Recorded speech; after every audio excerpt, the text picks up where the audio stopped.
Hello and welcome to Game Review. Today we're talking about an old school RPG. Let's begin. Final Fantasy seems to draw more from Western RPGs than the nascent Japanese branch of the genre. As a result, the focus is more on the lore and there is no character development since the party is merely an avatar for the player. While this makes for an interesting fusion of two separate philosophies, Western RPGs are more closely tied to Dungeons and Dragons and Japanese RPGs often mimic manga/anime. Fans of jrpgs may find the story lacking as a result. However, the game world is rich with lore that would be built upon and re-explored as the series evolved. The player is presented with the legend behind the events that take place in the game before the start screen displays, giving the plot a sort of grand narrative that serves as a framework, but much of the story is left vague and it's often up to the player to interpret events. Personally, I love the sense of mystery imparted by narrative styles like the one we see in this title. The events that shape the world of Final Fantasy are often revealed in snippets of dialogue or evident in the locations the player explores. That said, the tale this game tells is a simple one and may be a bit too stark at times, though it is all wrapped up rather neatly with a surprise ending that left me satisfied. Let's look at gameplay. In spite of all its bugs and dismal user interface, it features some great classic RPG mechanics and is a fun adventure if you're stout of heart enough to endure some of its more punishing aspects. It also has a ton of replay value if you enjoy experimenting with party combinations, since the player can choose from 5 different classes to fill 4 party member slots in any manner they wish. If my math is correct, there are about 126 possible party permutations that players can create, and there are even more if you count things like solo runs. Aside from its class system and battle engine, this RPG isn't all that different from its peers, though it does fine-tune the formula a bit. First, I should probably explain the classes a bit more. Fighters, black belts, and thieves are focused on physical combat. They generally have higher hit points than the other classes and deal more damage with weapons, but each one has its own niche. The thief is agile, the fighter can use the strongest equipment, and black belts are masters of unarmed combat.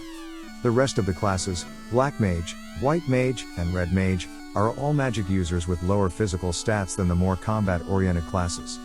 Their ability to cast healing or offensive spells makes up for their limited melee combat capabilities. Sakaguchi made these basic classes more interesting by providing the player with the opportunity to upgrade them, which unlocks new abilities and allows them to use better gear. Battles work like just about any other turn-based RPG, but players will notice that there are far more magic options. Enemies also tend to resist certain spells or physical attacks, requiring the player to become familiar with his foes in order to win battles. Final Fantasy wasn't shy about throwing bosses into the mix, and just about every dungeon has one waiting in its depths. Bosses may be taken for granted in the genre today, but they were often rarities in NES RPGs, so FF1 is more exciting than its peers thanks to its unique bosses. This is also where the game can be merciless. Many bosses hit like trucks or use spells that can instantly kill your party members. Even regular enemies use insta-death later on. Personally, I enjoy a little extra challenge, but it does feel like blind luck plays too much of a role in combat until you figure ways to block one-hit kills. As one would expect, there are plenty of towns and dungeons to explore, all of which are connected by a world map filled with random battles. For the most part, exploration is fairly simple. Talk to townspeople, get hints, visit dungeon, get special item, rinse and repeat. Having played this game without the assistance of a guide many years ago, I can safely say that it isn't terribly difficult to navigate so long as you pay attention to clues. However, there are a few points where players will have to look carefully or think outside the box a bit. Of course, this is a moot point in the age of the internet, where just about every game has a walkthrough. Last, but not least, there are various vehicles that players can travel around in, including a ship and an airship. The airship is an especially nice touch, since it allows the player to explore without having to fight random enemies. The dungeons are mazes filled with treasure and deadly foes. Players are given plenty of incentive to explore these places, because they will often find upgrades for their equipment or money that can be used to buy spells. At times, the player is forced to backtrack through dungeons, presumably to beef up total play time, though this tends to be rare. Many of the dungeons have teleporters that players can use to reach the surface after beating the boss, which is a great quality of life feature that other RPGs eventually embraced. While the gameplay is quite good, bugs blemish what would otherwise be an excellent experience. All games have at least a few bugs, but this one is so riddled with them that it is a marvel that it's even playable. Some spells are bugged and do not work as intended or at all. Elemental weapons are bugged and do not work properly. It's widely believed that the intelligence stat does not work at all, since it has no real effect on a mage's performance. The list goes on and on.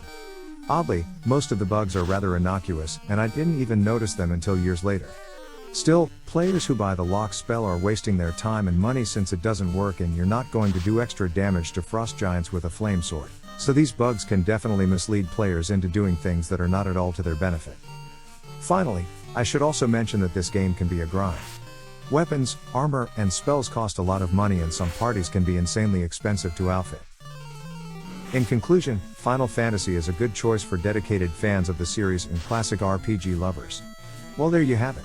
I hope you enjoyed this review, and have a super day.